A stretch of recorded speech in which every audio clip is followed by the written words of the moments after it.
So this is to keep me in one place at least while I talk now. Thank you for Ed and Cindy and everyone here for having me. The way we're going to structure it today is I'll talk, again, it'll be a lecture on sort of my philosophy on dog training, but we're also going to cover pretty intensively the use of markers, or what I call the use of verbal markers in our training, so you have an idea of kind of where we're coming. We have a mixed group of people here, some of which train with me very frequently, and some of which are totally new to me. And what happens with the people that train with me on a regular basis, we tend to just get out there and start training. So what I'll try to do is I'll try to stop and explain to you guys what we're doing, why we're doing it, but it's not perfect. So like Ed said, please follow us around. And if I'm doing something that I'm not explaining fully and you have questions about, fire away. I'm really low-key and casual about the format of it. So you're more than welcome to interrupt and ask questions. And if there's a topic that I wind up not covering that you want covered, please, you guys really direct the direction of the seminar. So what we're doing in terms of, I'm going to give my little basically theory lecture now. What we're doing with the dogs in terms of our communication system is not new. Good, competitive obedience trainers have been doing some version of this kind of training for 15 or 20 years probably. It's been really slow to find its way into the protection sports. The protection sport people have stuck to what I will call old school ways, and it's probably an incorrect term, but basically the protection world is still filled with more people that are practicing mostly what we call escape avoidance training.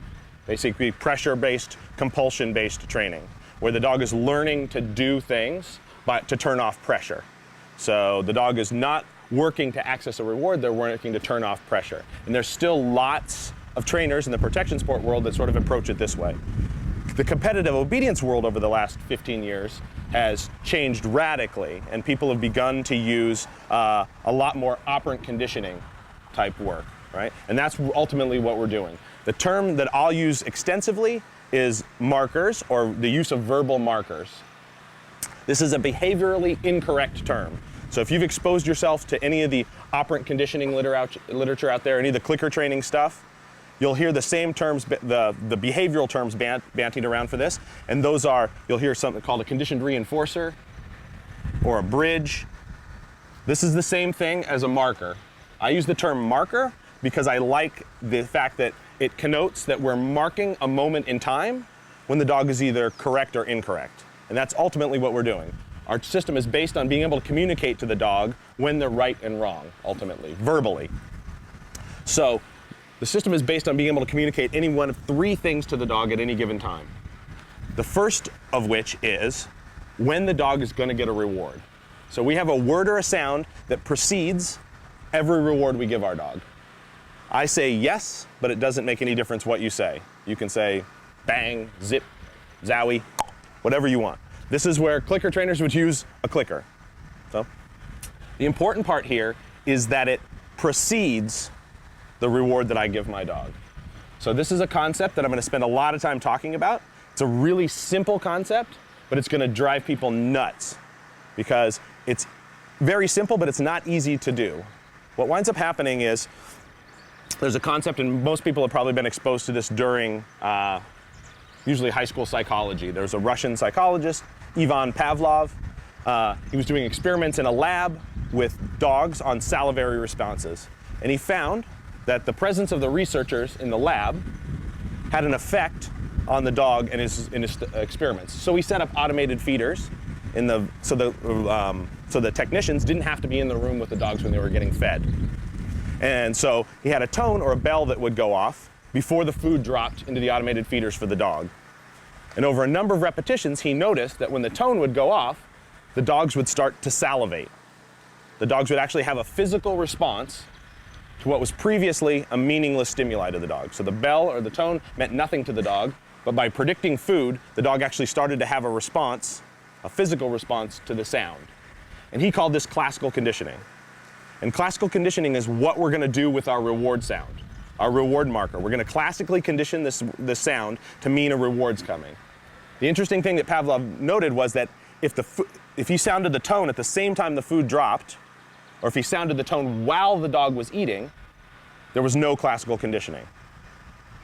And it's the same with our reward marker. If I'm saying yes and giving my dog the food at the same time, or saying yes while my dog's eating the food, my dog will not become classically conditioned to that sound. So it has to precede the production of the reward by a split second. So I need to go yes, reward, yes, reward, yes, reward. So it needs to follow right after. Really simple, it's a pain in the neck. Your mouth and your body want to go at the same time. So this, yes, feels natural, yes, does not feel natural. So you're going to have to condition yourself to do that.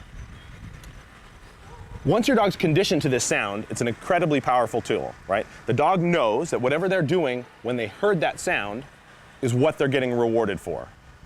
So at the point that they're conditioned to the sound, I no longer have to get the reward to the dog immediately on completion of the action. I just have to mark it with my voice. So if my dog's across the field and I tell my dog to down and he lays down and I say yes, he's going to jump up, come tearing across the field. I'm going to reach in my pocket, I'm going to give him a piece of food. And now that reward might have come several seconds after the act of downing. But he knows that whatever he was doing when he heard that sound is what he's getting rewarded for, which is very powerful. Now I don't have to be there. When I'm training without the use of markers, what we try to do is we try to get the reward to the dog as close to the completion of the behavior that we're trying to capture as possible. So if I'm trying to teach my dog to sit and I'm not using a marker, as soon as his butt hits the ground, I'm trying to get him a piece of food. And they've done further learning studies, and they know that dogs learn best if I'm not using a reward marker or a bridge. If they learn best, if they get the reward in under a second of the completion of the behavior we're trying to capture. I don't care how good you are not consistently getting rewards to your dog in under a second. It's not going to happen. You might do it occasionally, but you are not consistent on a consistent basis getting rewards to your dog in under a second. So once my dog's conditioned to this sound, I simply have to mark the behavior with my voice in under a second. So that's incredibly liberating. It allows us to pinpoint the moment the dog was correct, and the reward can follow after, which is powerful. The other powerful part about it is it allows us to have the rewards out of sight. So one of the trickiest things that we have in dog training is we start out, if we're using reward-based training, we start out teaching the dog to work to get a reward, and the reward is there driving it, and then getting the reward out of the picture and still having the dog perform is one of the trickier things we do. And we want the dog to know that the dog goes through us to get to a reward that they don't see. And the use of markers, and a reward marker, greatly facilitates this. This makes this much, much easier. So you're going to hear me talk over the course of the weekend about what I call the active versus reactive dog. In clicker circles, you'll hear people call the active dog an operant dog, but we're talking about the same thing. The active dog is a dog that understands that their behavior has an effect on their environment, and I'm an integral piece of that environment, meaning their behavior can make things happen for them.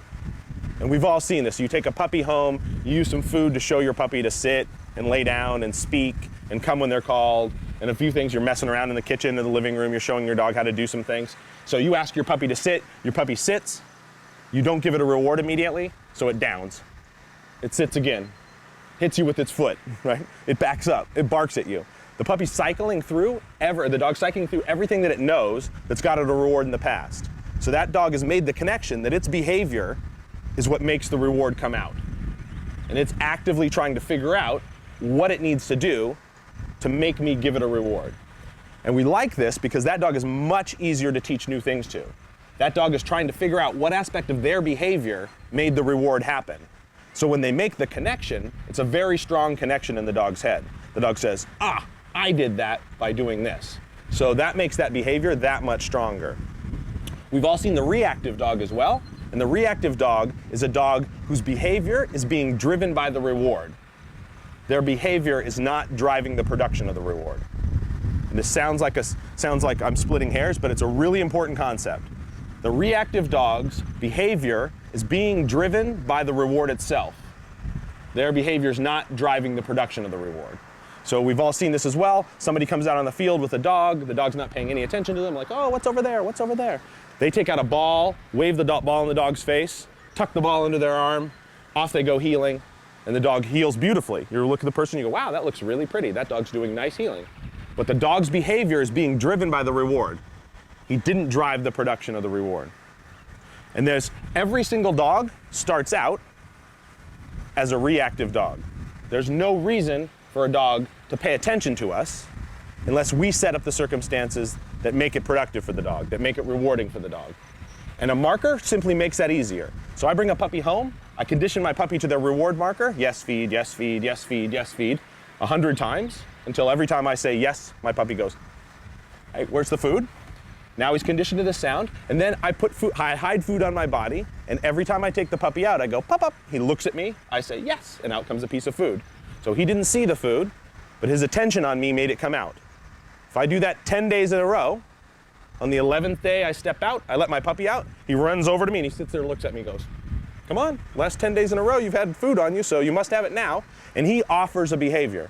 He looks at me and goes, come on, you got something for me? And I say, yes, I do.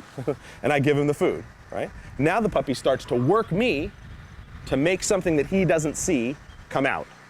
So our reward marker really facilitates that transfer from a reactive to an active dog. So we like that. The other thing it allows us to do, and competitive obedience has become more and more detail oriented. You'll find it's really easy. You can go out and grab world championship level Schutzen tapes from 15 years ago and watch the obedience, and then watch the obedience at this year's world championships. It's a totally different animal. Like, it's evolved. The level of animation and precision and everything changes from year to year. So we're talking about really fine details separating the okay dogs from the very good dogs at these competitions.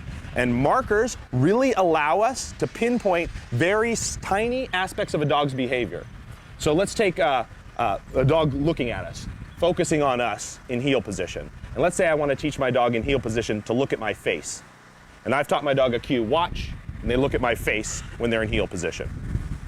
If I'm not using a marker, I'm standing here, I ask my dog to look, my dog looks up at me, I see what I want, I'm excited about this, so I go to give the dog a reward. If I do that a couple of times, as soon as I start to move to give the dog a reward, the dog says, I'm getting rewarded. What does it do? It looks away from me to the reward, and when it actually gets the reward, it got the reward for the exact opposite of looking at me. He got the reward for looking away from me. So that just that split-second difference in timing means I'm rewarding a completely different behavior. And over time, that dog starts to hold his head lower and lower and lower until it's not looking at me anymore, up at me, it's looking out here where it thinks the reward's gonna come out. So, and if I have a marker, of course, if I'm using a marker, my dog's conditioned to a reward marker, the dog looks at me, I see it, I say yes, and then the reward comes out afterwards. And the dog knows that whatever it was doing when it heard that sound is what it gets rewarded for, so I can pinpoint very, very fine aspects of behavior. So we have one word or sound that precedes every reward we give our dog. It is inherently a release for our dog. So when I use my reward marker, the dog can stop doing whatever he was doing and access a reward. My dog's over there, I say down, he downs, I say yes, he's gonna jump up and come to access a reward. I'm heeling with my dog, I say yes, he's gonna spring out of position and go, give me my toy, right? So it's a release. We have a second word or sound that means, I like what you're doing, keep doing it.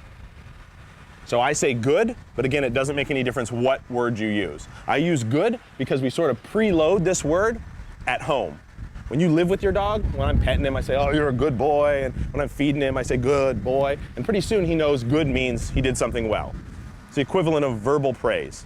It's my way of telling the dog he's right without releasing him from his behavior.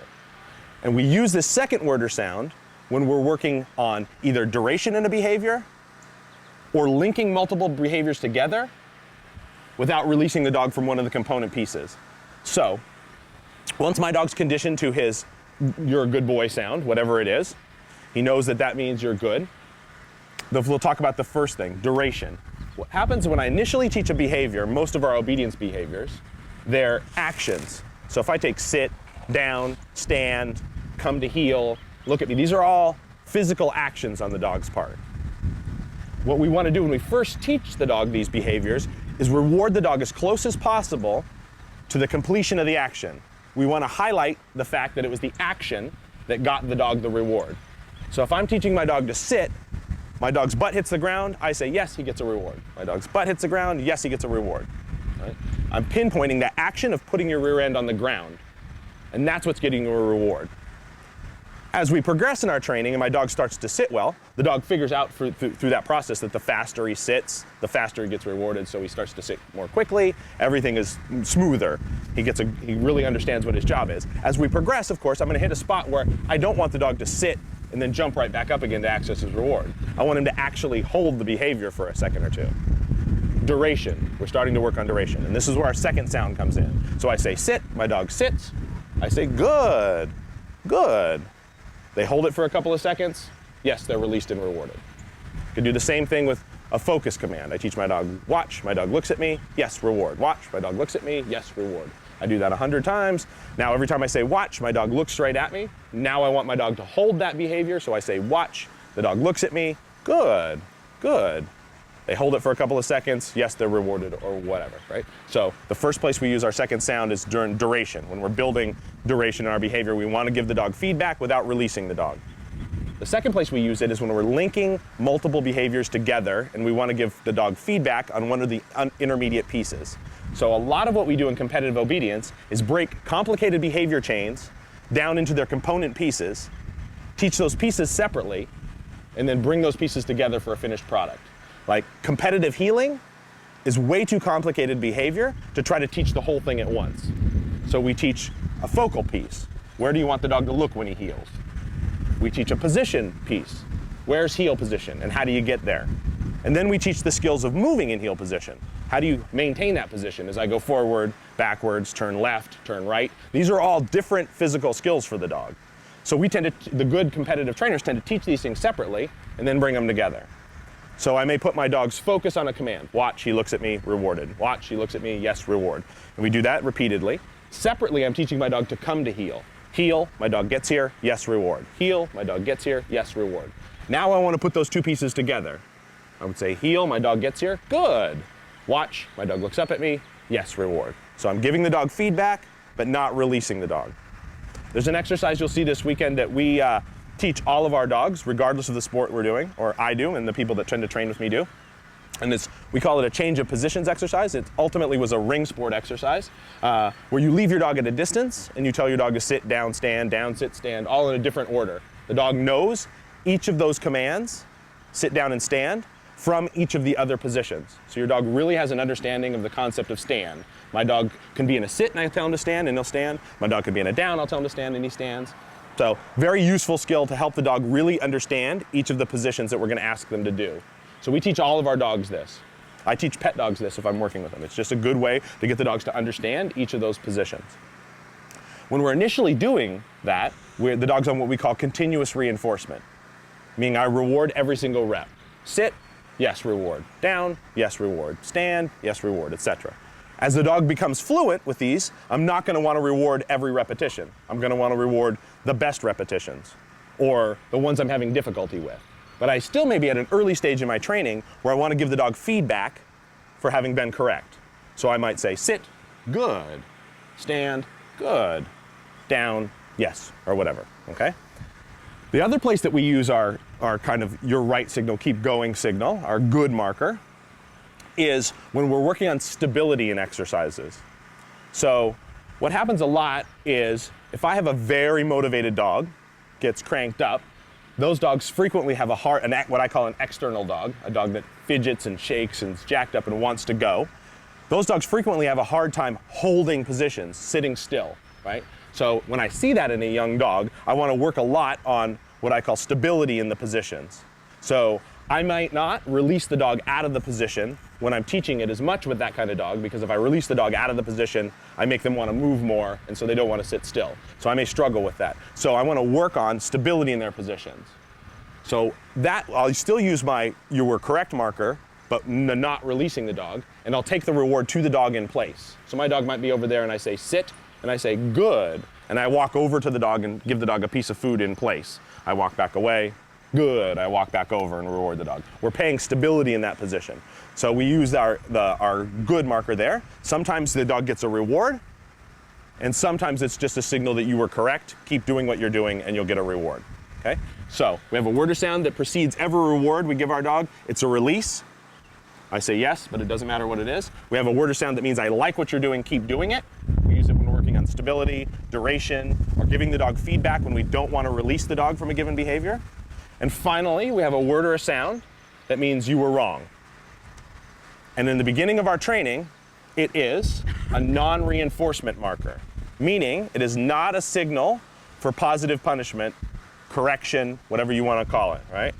It is a signal that you were wrong. I'm going to withhold something that you want from you, and I'm going to ask you to do that behavior over again.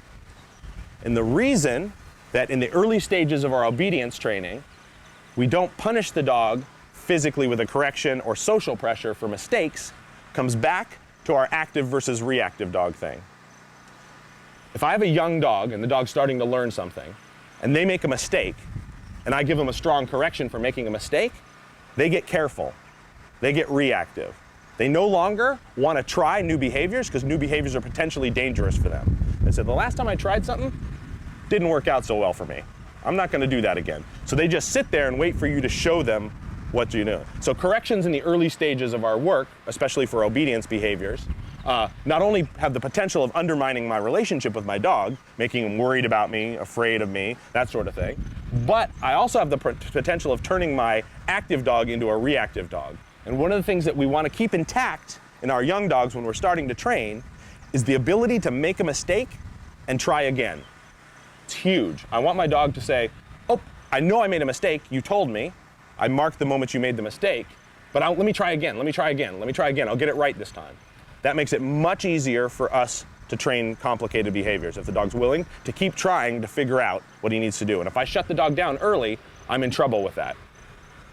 So, and most of our obedience behaviors are not natural behaviors for the dog anyway, right? The things that we're asking the dog to do out in the world, sit, down, stand, heel, retrieve, all these various behaviors are basically neutral to the dog in the real world, meaning they only have meaning because we supply it meaning. I reward my dog for laying down when I ask him to lay down. That's the reward, that's the part that makes it valuable to the dog, right? If I'm not supplying a reward for that, downing doesn't really mean anything to the dog. He lays down when he's tired, but it doesn't really mean anything. It's not rewarding or not rewarding for the dog. So we supply meaning to those. So most of our obedience behaviors really lend themselves well to non-reinforcement. Non-reinforcement is for mistakes. So I ask my dog to lay down. Instead, my dog sits. I say, nope, you don't get this piece of food. Let's try that again. I say down. He sits instead. I say, nope, you don't get this piece of food. Let's try again. I say down. He downs. Yes, and he gets the piece of food. So he figures out, oh, that's what gets me to the piece of food. So non-reinforcement works beautifully for that kind of stuff, for our obedience behaviors. And when I say non-reinforcement and we're not correcting the dog, it means also that we're not using social pressure on the dog. It means my non-reinforcement marker isn't, no, bad dog, right? That's the same as a correction to a certain kind of dog, right? Social pressure is also a correction for our dog. I should distinguish a non-reinforcement marker from what we call a conditioned punisher. Right? So our no marker pinpoints the moment the dog was incorrect, the same way that our yes marker, our reward marker, pinpoints the exact moment the dog was correct. And I mentioned earlier that our reward marker is in behavioral circles is also called a conditioned reinforcer. And a conditioned reinforcer is something that was meant nothing to the dog, in our case a sound, the word yes for me, but whatever it is, a sound that had no meaning to the dog, but by predicting something that was reinforcing to the dog, what we call a primary reinforcer, food, a toy, petting, whatever, now the sound itself has been conditioned to be reinforcing to the dog. So the dog hears the sound and he gets happy, right? Because it's been conditioned to be reinforcing. At the other end of the spectrum, we have what's called a conditioned punisher. So if I bring my dog out and I say no and give him a correction, or no and whack him on the head with a newspaper, right? If I do this 20 times in a row, when I say no, my dog is going to act as if I corrected them. They're going to physically act like I corrected them. They're going to go, whoa, when I say no, even though now I didn't touch them. If I walk up to you and say, hey, and punch you in the stomach, hey, and punch you in the stomach, and I do that 20 times in a row, the next time I say, hey, you go, ooh, whether or not I hit you, right? Your body takes over, a conditioned punisher. So what happens is there are certain places in our lives that we will use a conditioned punisher. I don't want my dog to chase cars. I don't want him to bite my nephew. I don't want him to, there's things that I want out of the repertoire. Like, you don't get to do these are bad things, right? If you rehearse these behaviors continually, it becomes a problem for us. So I might correct those behaviors when they first start happening. And I might condition a punisher to do that. So I take my dog for a walk, he wants to chase the moving car, I say no, I give him a correction, we go do something else. I say no, I give him a correction. Pretty soon, no means a correction to my dog. If that's the case, if I've used one of those in real life, if I've used a conditioned punisher in real life, use a different sound for your non-reinforcement marker. So lots of people say no for their conditioned punisher, and they say or wrong or whatever for your non-reinforcement marker. But it's really important. If you've corrected your dog at home while saying no, and you try to use no as your non-reinforcement marker on the field, you're going to get the same bad effects as if you were correcting the dog, right? So we should talk a little bit now. So in a nutshell, that's our communication system for the dog, right? It allows us to basically pinpoint exactly when the dog is right and wrong, when they're going to get a reward, when they like what they're doing and for them to keep doing it, and when they were wrong and they're going to have to either do it over or they're going to get punished, depending on where we are in the process. I should probably talk a little bit here about non-reinforcement and where it works and where it doesn't work. So what we're talking about here, this whole system, is what we call a reward-based system. You'll hear people say motivational training. I don't like the term because dogs can be motivated by lots of things. They can be motivated to get something they want. They can be motivated to avoid something unpleasant. They're both forms of motivational training. What we really are doing is reward-based training. We're taking something the dog wants and showing them what they have to do to access that reward. So reward-based training. The constraints on reward-based training, the limits of reward-based training, are your dog's motivation. How motivated is my dog? That's what constrains this system. And there's a reason that working dog people are out there looking for that nutty dog. If somebody had told me when I got into dogs 30 years ago that I was going to want some of the maniac dogs that I've had in last years, I would have been like, you're crazy. Why would I want a dog like that? A dog wants to bite everything. He wants to chase everything, you know? I tried to give him a piece of food, he took the end of my finger off, right? Who wants that kind of dog? What you find, though, is that the more motivated the dog is, the better reward-based training works, the harder that dog will work to get to the reward, and the more distractions that dog will tune out to get to it. So the more motivated our dog, the better non-reinforcement works and the better reward-based training works. So we'll spend a lot of time this weekend talking about building motivation in our dog. How do we use food and toys to make more motivation? What's a productive way to play with your dog to build motivation? And there's a reason that we're constantly trying to make our dogs more motivated. Because if my dog doesn't want what I have, reward-based training and non-reinforcement doesn't work. If I'm training my dog with a ball and he doesn't really want the ball, and he makes a mistake and I say, no, you don't get your ball, he goes, so what? Look, what's over there? He goes off and wanders off. So the dog has to be motivated for the objects. It was funny when I first started getting into reward-based training, I had trained with a lot of guys that were very much purist escape avoidance trainers. The guys I learned from were all compulsion-based trainers. And some of them were very good at it, but that was sort of the mindset. And the first time I got what I would consider now a highly motivated dog, the guys I trained with told me, oh, you're gonna have to get on that dog right now. You'll never get him under control unless you start getting on him now as a young dog. And I actually found the opposite to be true. He was so motivated for everything, for a ball, to bite, to play, everything, that non-reinforcement worked beautifully on him. If he made a mistake and I said, no, you don't get your ball, you want to try that again? He was like, please, please let me try it again, right? And he would get it right the next time. So I used a lot less pressure on that dog than I wound up using on a lot of the dogs that are a little less motivated. The tricky dogs for us are what I call the medium motivation dogs. So we get a super highly motivated dog, great. Non-reinforcement, reward-based training works beautifully. That dog really trying to figure out what he needs to do to get to that stuff. We have a dog with no motivation, really easy as well. You just turn it into a pet. You don't train it for any of this stuff because it's square peg, round hole. No, he lays around the house, it's great. You let that one off the hook. The ones that are difficult are the ones that are in the middle, that supply us with some motivation, but not enough of motivation to override their interest in certain things in the environment, under distraction. Or maybe they won't work for more than a few minutes to get a reward before they say, I'm tired, I don't want to do this anymore. Those are the dogs that get the brunt of the compulsion in our training. Because if I don't have something that the dog wants more than some aspect of the environment, I have no choice but to correct the dog at that point.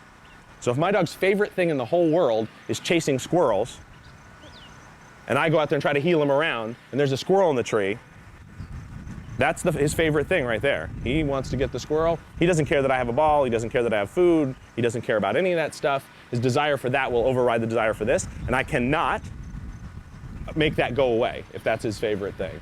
So I have no choice but to correct him and say, no, you can't have that, but you can have this. So the dogs in the middle are the ones that we wind up using the most compulsion on. The other thing that non-reinforcement, like I mentioned briefly before, non-reinforcement works really well for what I call neutral behaviors, behaviors that really have no meaning to the dog unless we supply it. Oh, most of our obedience behaviors, sit, down, stand, heel, these things aren't intrinsically reinforcing for the dog. Non-reinforcement does not work on what I call self-reinforcing behaviors. The squirrels, right?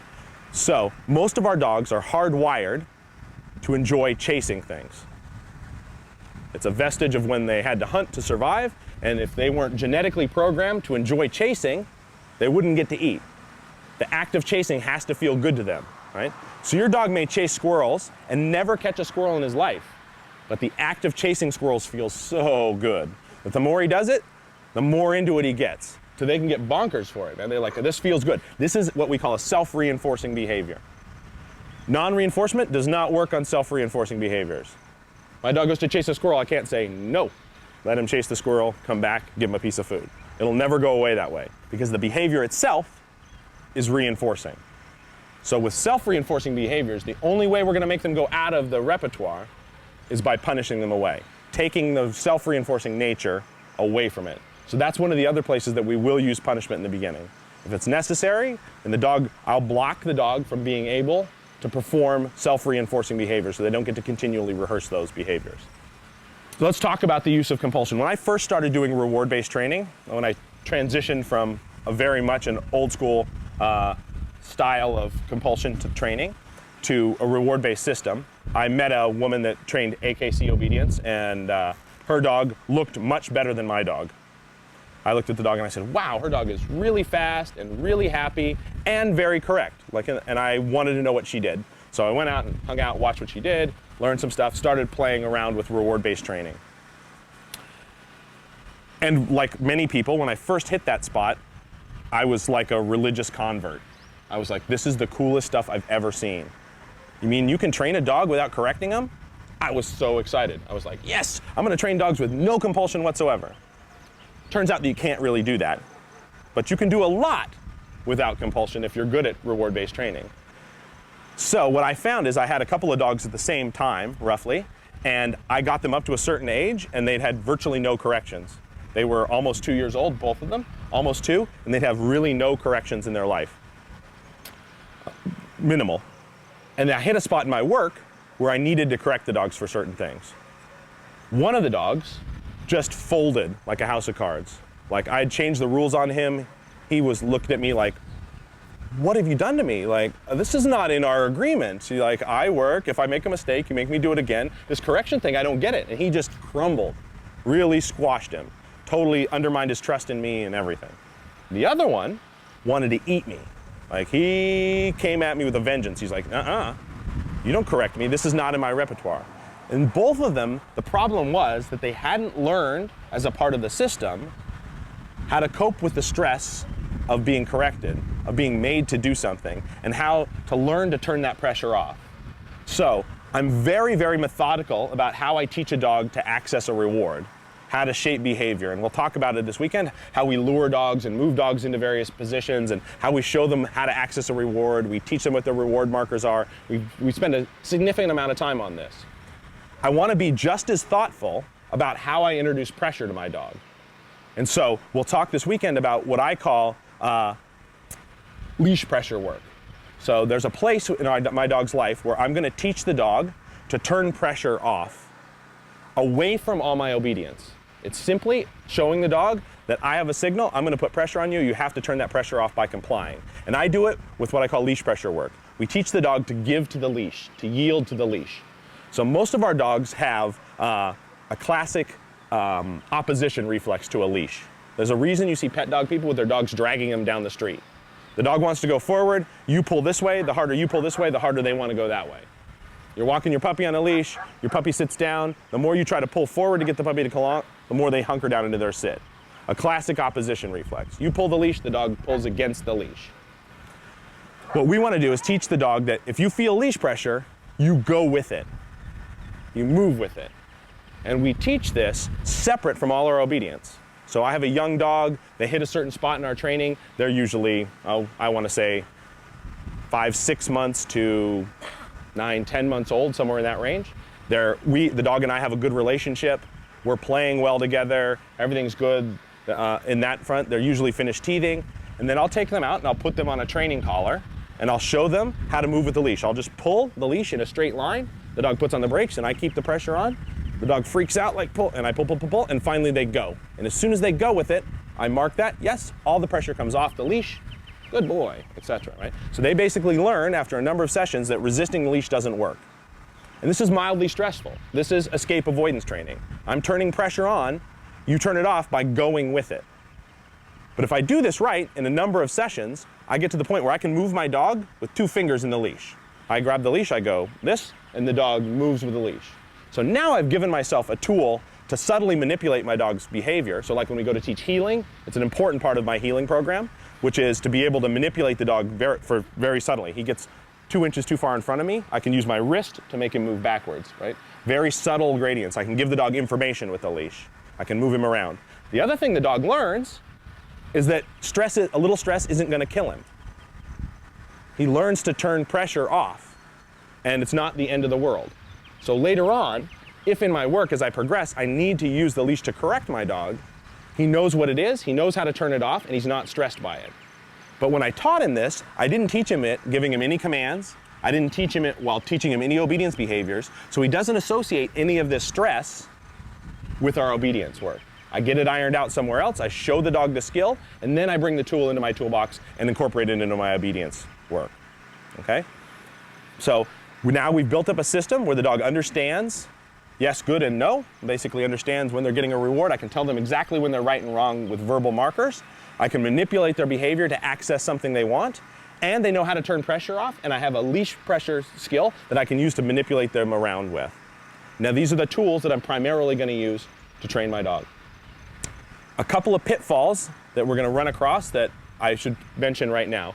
You'll see when we start working dogs that what we do a lot of, the same way that I taught the dog leash pressure without any commands, we teach the dogs behaviors before we put the behaviors on cue. So the first time I go out and teach my dog to sit, I do not say sit. I show my dog how to sit. I take a piece of food, I hold it in front of my dog's face, he follows the food, I lift the food up, his nose goes up, his butt goes down, he sits, I say yes, I reward him. I didn't say sit, I didn't do anything. I simply messed with him until I got him to sit. And I repeat this over and over again until every time I lift my hand like this, my dog sits. Now I put that behavior on cue, but not until I'm sure that I can get the dog to do the behavior the way I want. So I taught the behavior, now we put the behavior on cue. So I say sit, lift my hand, yes, reward. Sit, lift my hand, yes, reward. Sit, lift my hand, yes, reward. Sit, oh look, the dog sat before I lifted my hand, yay, right?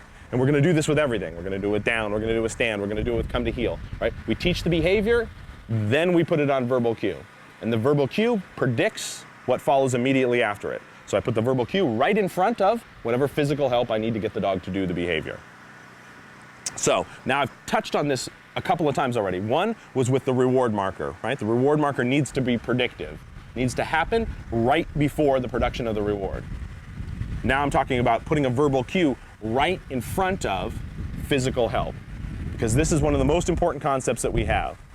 If you do anything physically and verbally at the same time, the physical will override the verbal and become the signal for the behavior.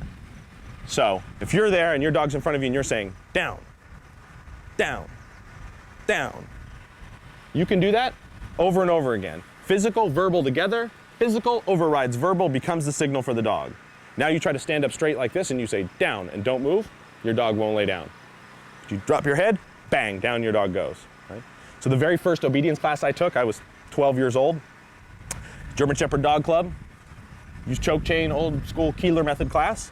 The instructor told us, basically you teach sit by saying sit and pulling up on the collar and pushing down on the dog's butt at the same time. So we went sit, sit, sit.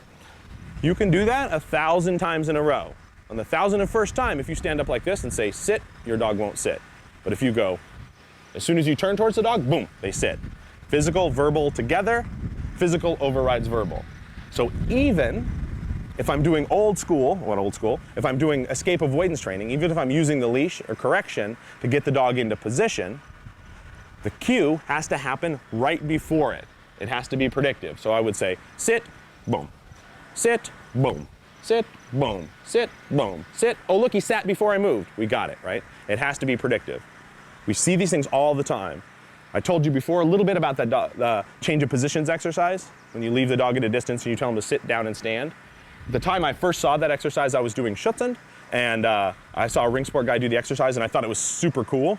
I'm like, oh, that's really cool. I'm going to teach my dog that. So I went home and taught my dog that over the course of the next couple of months, and he was really good at it. I could leave him way over there. Sit down, sit down, any order. And I thought, oh, this is awesome.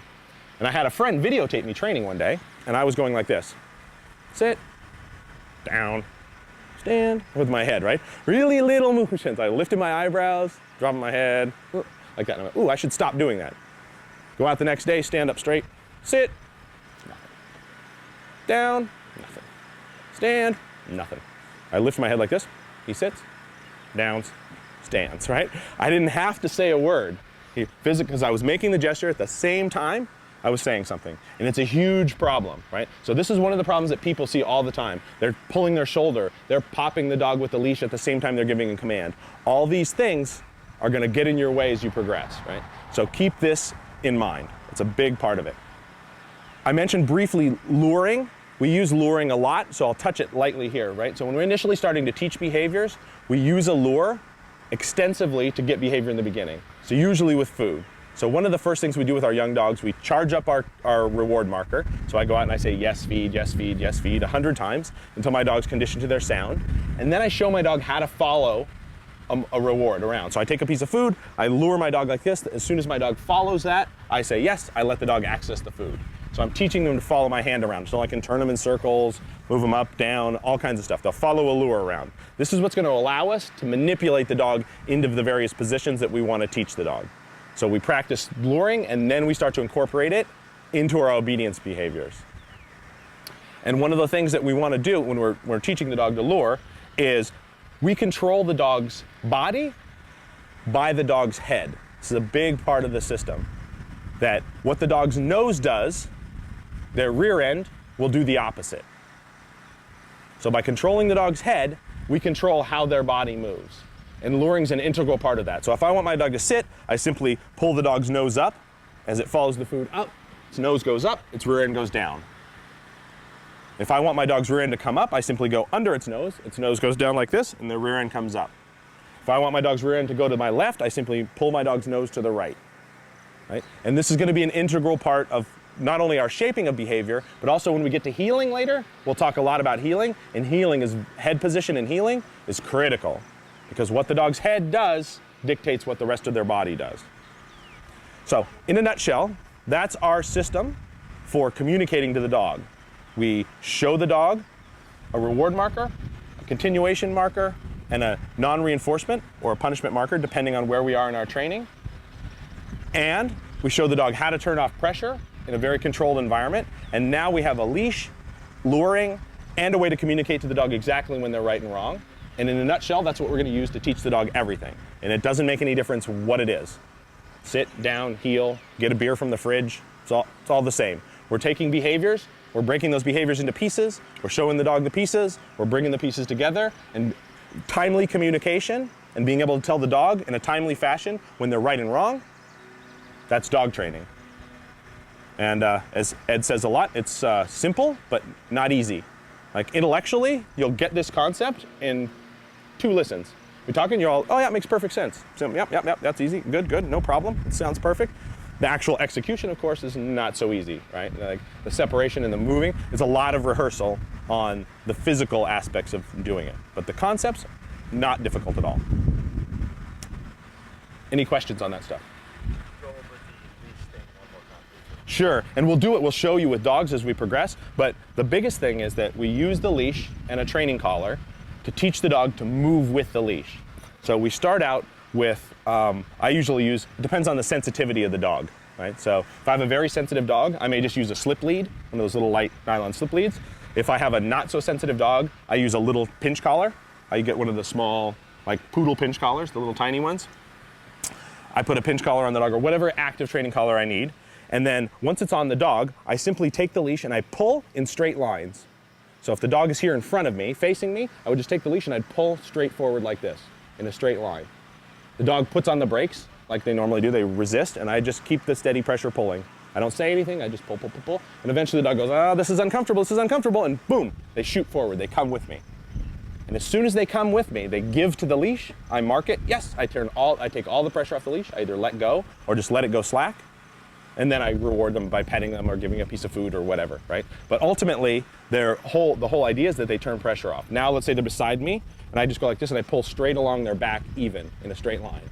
As soon as they feel the pressure, they resist, pressure, pressure, pressure, they finally take a step backwards. And as soon as they move backwards off the leash pressure, I mark it, release the dog, yay, good job, right? And if I do this a few sessions, and pretty soon I can literally take 2 fingers and hold the leash, and I pull a little bit, and the dog just goes with it. He doesn't resist it at all. And at that point, my dog has learned to give to the leash, and he's subtly learned to turn off pressure. So then I can use it to teach my dog all kinds of things. Because now, once he's learned to go with it, it becomes it's no longer aversive anymore, right? It's no longer stressful for the dog. It's a signal, right? It's my way of making him move with the leash. So now, let's say I put him beside me and I want to teach him to back up on command. I simply say back, pull back with the leash, yes, reward. Back, pull back with the leash, yes, reward. Back, pull back with the leash, yes, reward. And I do that 20 times, and then I say back, and look, my dog took a step back without me pulling the leash. Excuse me. And then I've taught him that behavior. I've taught him to turn off pressure and move. So now I accomplished 2 main things with that. One is I've given myself a tool other than luring to manipulate the dog's behavior. And I'm going to use leash pressure at that point to teach the dog the finish, to come to heel. I'm going to use it to teach the dog to back up and heel. I'm going to use it to teach the dog to get closer to me or move its rear end. I can use the leash now in a lot of different ways to manipulate behavior. And then also I've taught the dog to turn off pressure. So if now my dog's older, my dog's 18 months or 2 years old, and I need to start correcting my dog doesn't freak out. They know what it is and they know how to turn it off, right? So for me, compulsion, one of the most important parts about compulsion is I want my dog to understand what I want from them, and I want them to know how to turn the pressure off. So meaning I've shown them what I expect them to do, I've shown them there's something in it for them, I've shown them how to turn pressure off, and now I say, okay, this is your clear path to getting it right. But what happens a lot is people start using corrections before the dog is fluent in the behavior, before the dog knows what's expected, and they haven't shown the dog how to turn pressure off. So now the dog really stresses, and the dog stresses in a way that associates it with whatever obedience exercise you were trying to teach. And so now that dog starts to hate that exercise, or hate obedience, or not want to be around you. All the bad things we see from pressure training come down to bad communication. If my dog knows what I want, knows how to turn the pressure off, and has a good relationship with me, I can pressure my dog a lot. I can use a lot of correction, and my dog looks good. He looks happy, he's fine with it, he knows what he had to do. It was like, okay, I got it, I know what I need to do. And he does it right, boom, he gets a reward, excellent. But if my dog doesn't know what to do, doesn't know how to turn pressure off, and I try to use compulsion in my training, now that's the dog that looks like the traditionally compulsed dog we've all seen. They say heel and the dog goes, like heels along next to you like, oh, I'm so sad, right? That's just bad compulsion training, right? It's somebody wasn't clearly communicating with the dog. The dog didn't know what it needed to do, wasn't sure how to turn it off, so you get all this bad stress signs around it. But if we're careful about it, then we give ourselves the tools to pressure the dog later without all the bad aesthetic fallout that we traditionally see with poorly executed compulsion-based training. Any other questions on that stuff? Yeah. Something else. You use, every time you say you use your marker, you reward, you don't use any intermittent rewarding? Well, there are certain places, it depends on what the behavior is. So there are certain places where, like, let's say I'm teaching a stay to my dog. I'm gonna teach my dog a sit stay. I won't use my reward marker that releases the dog. I'll use my intermediate, my continuation marker. And I may take a reward to the dog when I do that intermittently. So I might leave my dog over there and say, sit. I step away from him. He stays in a sit. I say, good. I walk back over. I give him a piece of food. I step away again. Good. I walk back over. I give him a piece of food, right? So I'm paying him in the position. I'm paying him for staying there. I'm paying him for duration. But I'm not releasing him out of it, but I'm giving him feedback that he's right. Every time you say your yes, you give him food. Every time I say yes, the dog's going to be released from whatever. So if I were going to use yes there, so if my dog's over there and I say sit, and he sits, and I say yes, he's going to jump up and come towards me and go, hey, where's my reward, right? You know, you're going to throw the ball for me, you're going to feed me, what's it going to be, right? So if I want to work on stability in a behavior or duration, then I frequently take rewards to the dog in place. Step away, return, give the dog a reward, and I use my other marker. So we really have two markers that mean you're right, right? For me, they're yes and good, but it doesn't matter what they are. You make up your own, but they have two that means you're right. One that means you're right and you're being released into a reward. The other means keep going and you either get a reward or keep going and I'll bring a reward to you in place. But you'll never release them with a yes and not give No, yeah. Always give a reward. Now, I say that. You don't have to. It's like anything. If I've rewarded the dog every time I say yes and I hit a spot and I didn't reward the dog's going to be okay. But I don't make a habit of not rewarding them because this sound has now been conditioned to mean good things to the dog. So I would have to not reward them a lot when I said it for it to start to lose its power.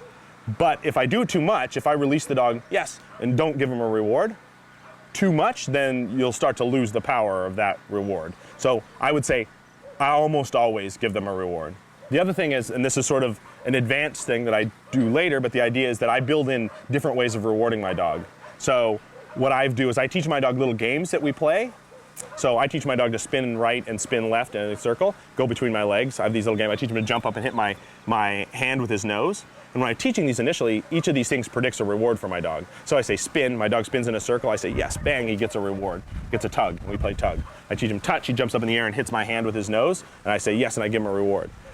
Through rehearsal, those little actions, those little games become reinforcing unto themselves. So at that point, he just likes to spin and he likes to jump up and hit my hands because it's been paired. So now those things feel good to him. So I can release my dog and say touch, touch, touch, spin, heel, and off we go again. And that little interlude was rewarding to the dog, right? So there are lots of ways some dogs are so socially pack driven or they like social contact that I may release the dog and pet them or rough with them or wrestle with them or whatever. It depends on the dog. But most of the time, the vast majority of the time when I release the dog, I'm giving them a primary reinforcer, which for us in our training system is usually food or a toy. So it's usually either a piece of food or a game of tug or I'm throwing the ball for you or whatever it is. Those are the ones we use most frequently. I mentioned briefly luring. We use luring a lot, so I'll touch it lightly here, right? So when we're initially starting to teach behaviors, we use a lure extensively to get behavior in the beginning. So usually with food. So one of the first things we do with our young dogs, we charge up our reward marker. So I go out and I say yes, feed, yes, feed, yes, feed 100 times until my dog's conditioned to their sound. And then I show my dog how to follow a reward around. So I take a piece of food, I lure my dog like this. As soon as my dog follows that, I say yes, I let the dog access the food.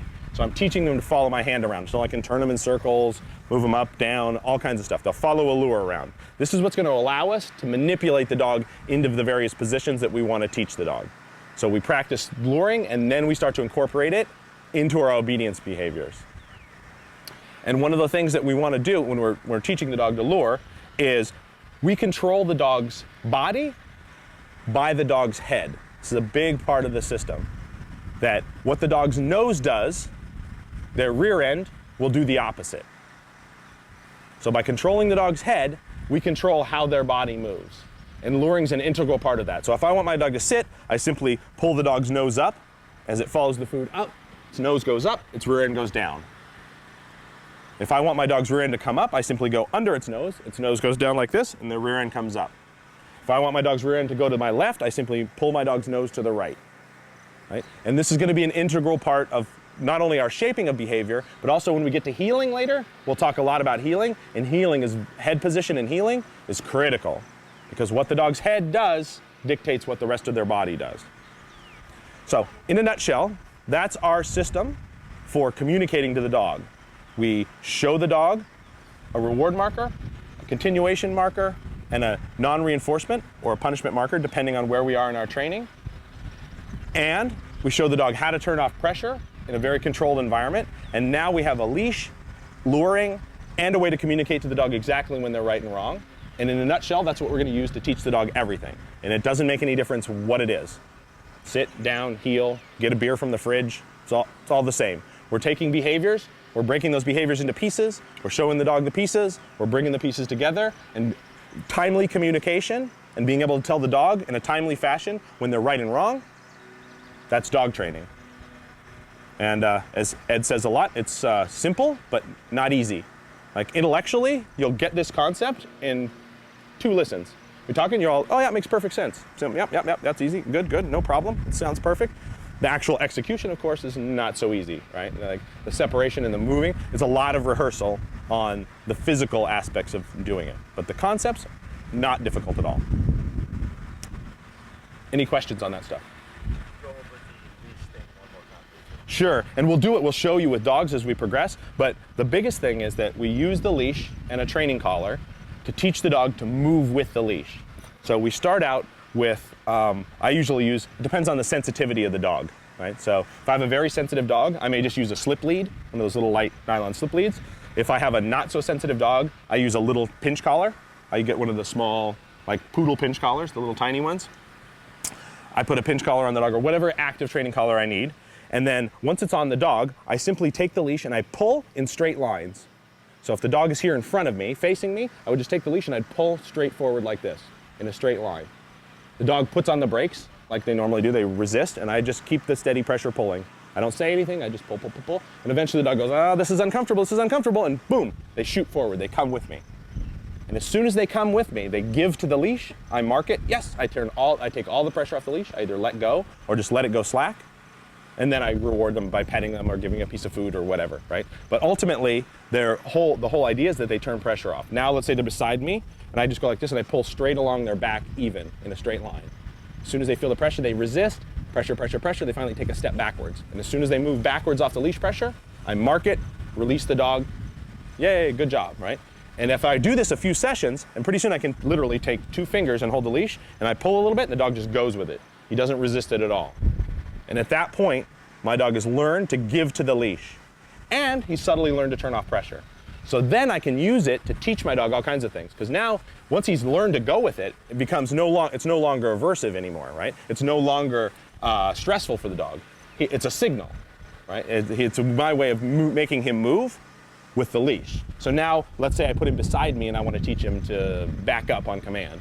I simply say back, pull back with the leash, yes, reward. Back, pull back with the leash, yes, reward. Back, pull back with the leash, yes, reward. And I do that 20 times, and then I say back, and look, my dog took a step back without me pulling the leash. Excuse me. And then I've taught him that behavior. I've taught him to turn off pressure and move. So now I accomplished 2 main things with that. One is I've given myself a tool other than luring to manipulate the dog's behavior.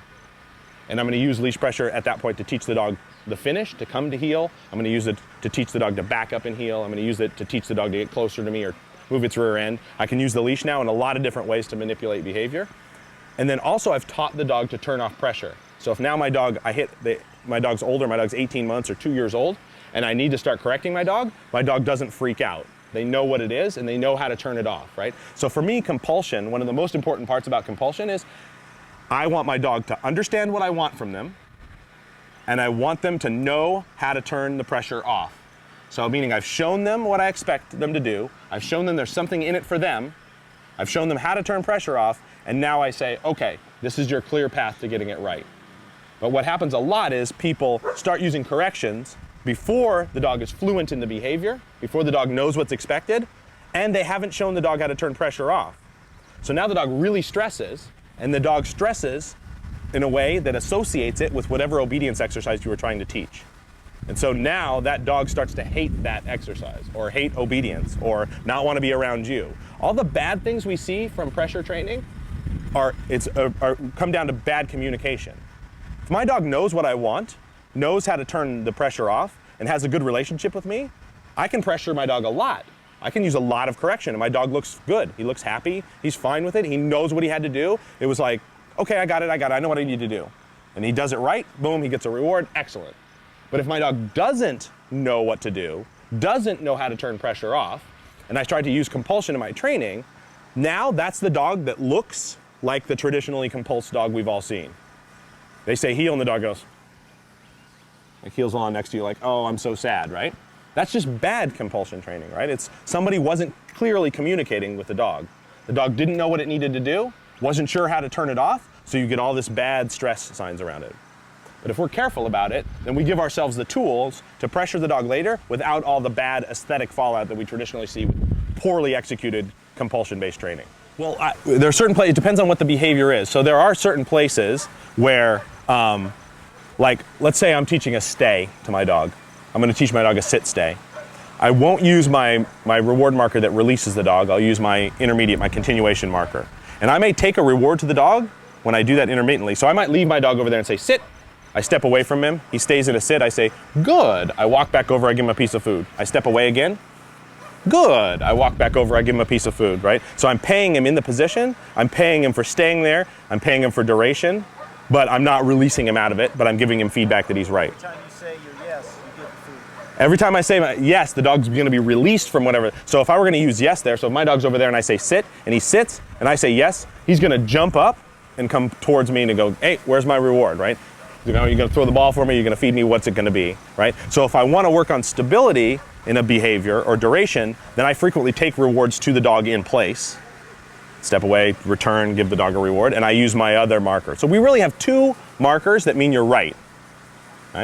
For me, they're yes and good, but it doesn't matter what they are. You make up your own, but they have two that means you're right. One that means you're right and you're being released into a reward. The other means keep going and you either get a reward or keep going and I'll bring a reward to you in place. You'll never release them with a yes and not give no, yeah. Always give a reward. Now, I say that. You don't have to. It's like anything. If I've rewarded the dog every time I say yes and I hit a spot and I didn't reward the dog's going to be okay. But I don't make a habit of not rewarding them because this sound has now been conditioned to mean good things to the dog. So I would have to not reward them a lot when I said it for it to start to lose its power. But if I do it too much, if I release the dog, yes, and don't give him a reward, too much, then you'll start to lose the power of that reward. So I would say I almost always give them a reward. The other thing is, and this is sort of an advanced thing that I do later, but the idea is that I build in different ways of rewarding my dog. So what I do is I teach my dog little games that we play. So I teach my dog to spin right and spin left in a circle, go between my legs. I have these little games. I teach him to jump up and hit my hand with his nose. And when I'm teaching these initially, each of these things predicts a reward for my dog. So I say spin, my dog spins in a circle. I say yes, bang, he gets a reward, gets a tug, and we play tug. I teach him touch, he jumps up in the air and hits my hand with his nose, and I say yes, and I give him a reward. Through rehearsal, those little actions, those little games become reinforcing unto themselves. So I'm at that point, he just likes to spin and he likes to jump up and hit my hands because it's been paired. So now those things feel good to him. So I can release my dog and say touch, touch, touch, spin, heel, and off we go again. And that little interlude was rewarding to the dog, right? So there are lots of ways some dogs are so socially pack driven or they like social contact that I may release the dog and pet them or rough with them or wrestle with them or whatever. It depends on the dog. But most of the time, the vast majority of the time when I release the dog, I'm giving them a primary reinforcer, which for us in our training system is usually food or a toy. So it's usually either a piece of food or a game of tug or I'm throwing the ball for you or whatever it is. Those are the ones we use most frequently. Dogs you mentioned that were about 2 and know how to handle pressure. Yes. What happens with those 2 dogs? They both worked it out. It was less than ideal. So the sensitive one always looked a little bit mushed after that. He got through it, he survived, and he went on and did stuff, but he never really coped with handling pressure well, and I just gave you my best shot. Nothing really happened. That didn't work, and it drops out of the repertoire. So I kind of subtly assert myself over the dog without a big fight.